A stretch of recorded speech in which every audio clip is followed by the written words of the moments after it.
eu, Zeca, Thalita, Décio, Ana Luísa e Júlia, para abordar um tema fundamental dentro da metodologia científica, que é a revisão sistemática da literatura. Esse tipo de estudo não só ganhou a popularidade nas últimas décadas, como tornou uma espinha dorsal em boa parte das decisões baseadas em evidências, seja em ciência, em saúde, educação, psicologia, políticas, tecnologia, engenharia ou ciências sociais. E hoje nós vamos fazer algo diferente. Vamos começar o episódio dando um mergulho profundo no conceito, nas origens, nas aplicações, nos tipos de evidências e nos usos práticos da revisão sistemática. É uma introdução completa, quase uma mini aula, para que você que nos ouve entenda que esse método é tão respeitado no mundo científico e por que é considerado o padrão ouro quando se busca respostas confiáveis. E por que existe uma revisão sistemática? Bom, a revisão sistemática ela surge como uma resposta para um problema que acompanha a ciência, desde sempre. A evolução do conhecimento ela é gigantesca porém, ela é mais desigual em qualidade.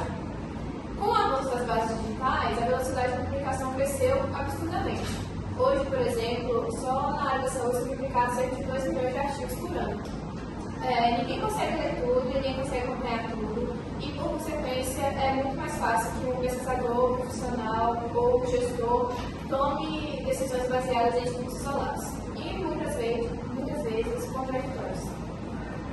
Outro ponto também muito importante é o surgimento dessa revisão sistemática, que ela vai surgir justamente para enfrentar esse caos informacional, né? A gente vai fazer uma regra completa, já organizada, muito bem criteriosa e sempre atenta à questão de não se escolher artigos preferidos, né? Ela pega o quê? Ela pega um protocolo muito rigoroso, que vai valorizar a transparência e o assunto replicável desse material e vai reduzir drasticamente qualquer viés que pudesse ser uma revisão comum. Ela vai se tornando, de fato, uma revisão mais sistemática, mais rigorosa e mais criteriosa acerca do que está sendo produzido. Como o meu amigo Décio falou sobre a questão da diferenciação de todas essas revisões, muita gente confunde a revisão sistemática com a revisão narrativa, ou até mesmo com a integrativa ou com a tradicional. Mas a revisão sistemática ela vai ter um diferencial, justamente porque ela vai seguir um protocolo diferente, ela vai ter um pré-protocolo, e a partir disso ela vai ter um pré-registrado. Aí, a partir desse pré-registrado, ele vai ter como se fosse critérios diferentes, meio que vai ter, como podemos dizer, critérios transparentes, tanto de inclusão como de exclusão, e a partir disso a gente vai ter a questão da multiplicação de busca de dados. Como o Décio falou sobre a questão de diferentes artigos, além também a gente vai ter uma questão de seleção desses artigos, e além dessa seleção desses artigos, a gente vai ter a questão da avaliação de risco, que aí a gente vai entrar na questão tanto do pico ou também como do pego, que eu vou explicar mais pra frente. Aí, a partir disso, a gente vai ter a sintetização da comparação de dados. A gente vai comparar como foi antes ou como foi depois. E depois a gente pode realizar como se fosse uma meta-análise, justamente quando possível, obviamente, para saber como essa pesquisa foi feita. Tanto que, para a gente, para a gente ter uma pesquisa científica completa, a gente vai precisar de estudos existentes. Resumindo, a gente vai precisar de coleta de dados de fontes confiáveis. Depois disso, os autores eles vão registrar o protocolo no prospecto. Realizam buscas amplas em bases de dados como a PubMed, a Psicoinfo, Scopus e o Web Science. Digamos que encontrem 1.200 estudos localizados nessas bases. Desses 1.200, 300 vão ser removidos por duplicidade e sobram 900 por triagem. Desses 900, 120 são selecionados para leitura.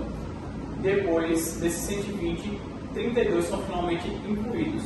Em seguida, avalia-se o risco de viés por meio de uma ferramenta chamada Cockchain Risk of Bias, fazendo a extração padronizada desses dados e, quando possível, a meta-análise para verificar o tamanho do efeito. Muito bem, Adriana. E agora, tratando sobre a história, a revisão sistemática, como conhecemos hoje, começou a ganhar força nos anos 1970 e 1980, especialmente com o trabalho de Art Koch-Purser, um epidemiologista escocês que defendia que as decisões de saúde deveriam ser baseadas em pesquisa de alta qualidade e não em uma opinião clínica isolada. O movimento cresceu e nos anos 90 deu origem à colaboração Cochrane e um dos maiores organizadores internacionais dedicados à produção das revisões sistemáticas. Desde então, o método só se expandiu para as outras áreas e passou a ser exigido em diversas pesquisas institucionais e governamentais. E o que torna a revisão sistemática tão poderosa é a força da revisão sistemática. Ela está justamente na sua capacidade de resumir grandes volumes de dados, identificar inconscientes da leitura, apontar lacunas científicas, sintetizar o estado da arte sobre um tema e gerar estimativas mais confiáveis, que é a via de meta-análise, e principalmente transformar a ciência em ação. E ela torna o conhecimento mais acessível e mais aplicável, porque traduz centenas de estudos em conclusões claras. Um dos casos mais emblemáticos da revisão sistemática aconteceu em 1990, quando pesquisadores compararam dezenas de estudos sobre antibióticos para infecções respiratórias leves. Muitos médicos eles prescreviam antibióticos por hábito, mas a revisão sistemática mostrou que os antibióticos não aceleravam a recuperação da maior parte dos pacientes, traziam riscos e efeitos adversos e contribuíam para a resistência bacteriana. Ou seja, esse conjunto de evidências levou a mudanças globais das diretrizes, algo que nenhum estudo isolado conseguiria fazer. Tem um ponto também muito importante, que é a questão da ajuda governamental. Tem uma revisão sistemática que eu separei para dar uma analisada, que fala um pouquinho sobre a investigação no impacto de programas de educação infantil, né? Quando a gente investe em qualidade de educação infantil, como essa qualidade investida vai reverberar aí ao longo da vida. Né? Em síntese, essa revisão sistemática, ela trouxe justamente um programa de qualidade na primeira infância, gera ganho bem maior no conjunto de fatores no futuro, né? Traz fatores mais duradouros. E aí também vai ter a melhora do desempenho escolar, redução de desigualdades, tudo isso compilado em uma busca de estudos avançados e muito bem categorizados. Né? Essa revisão influencia até hoje, né? E é base de essa revisão na constituição de base para diversos meios de educação em diversos países.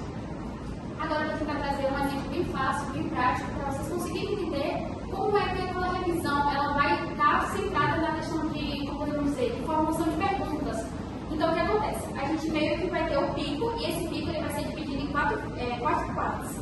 A gente vai ter o P, que vai ser a população, no caso vai ser a questão de a gente identificar se é adulto, ou criança, dependendo muito da questão da localização e de onde a gente está fazendo essa revisão. Aí a gente vai selecionar um grupo, tipo, adultos com ansiedade. Aí a partir disso a gente vai ter o I, que no caso vai ser a intervenção. Aí a partir disso é como se a gente fosse procurar fontes, no caso programas, artigos, etc., justamente para tentar, como vamos dizer, solucionar ou tentar achar a resposta daquela pergunta. Aí a partir disso a gente vai ter o C, que é a comparação, no caso que a gente não vai ter nenhuma alteração, no caso vai ser só a questão do placebo mesmo, que a gente vai ter como se fosse uma terapia padrão naquele determinado grupo. E por último a gente vai ter o desfecho, que no caso vai ser o O, que vai, como se podemos dizer, é como se ele fizesse meio que uma comparação e uma intervenção junto. Meio que ele vai pegar tanto o início da pergunta como o final da pergunta. A gente vai ter a questão da redução desse nível. Como ocorreu a redução, como eu disse no início, um exemplo do adulto com ansiedade, meio que esse desfecho vai ser como aquela ansiedade pode ter acabado, como solucionou aquele problema.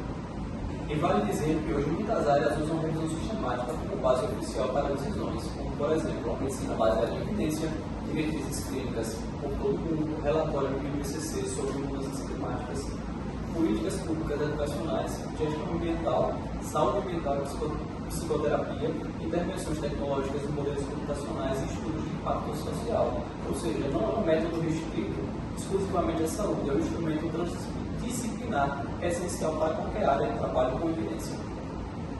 E o resultado final pode mostrar, por exemplo, o efeito moderado do Mindfulness na redução da ansiedade, intervenções com mais de 8 semanas são mais eficientes. efeitos maiores em populações com ansiedades leves e moderadas, lacunas em estudos de longo prazo, ou seja, ao invés de ler 32 estudos separados e tentar formar opinião, a revisão sistemática ela integra e entrega um panorama claro e confiável. E por que isso é tão importante? Porque decisões deveriam ser baseadas na totalidade das evidências e não em um estudo único. E porque ciência confiável não se faz com opiniões isoladas, se faz com método. No fim das contas, uma revisão sistemática não é apenas um resumo. Ela é uma ferramenta para transformar dados fragmentados em conhecimento estruturado, capaz de influenciar práticas, orientar políticas e gerar mudanças reais. Então é isso, pessoal. Hoje a gente falou um pouquinho sobre um assunto super importante. Eu espero que tenha trazido aí para vocês um insight bem legal de como é realizado uma revisão sistemática de forma muito bem elaborada e como é importante para coisas do nosso cotidiano. E espero que no próximo episódio a gente vai trazer mais coisas novas para vocês.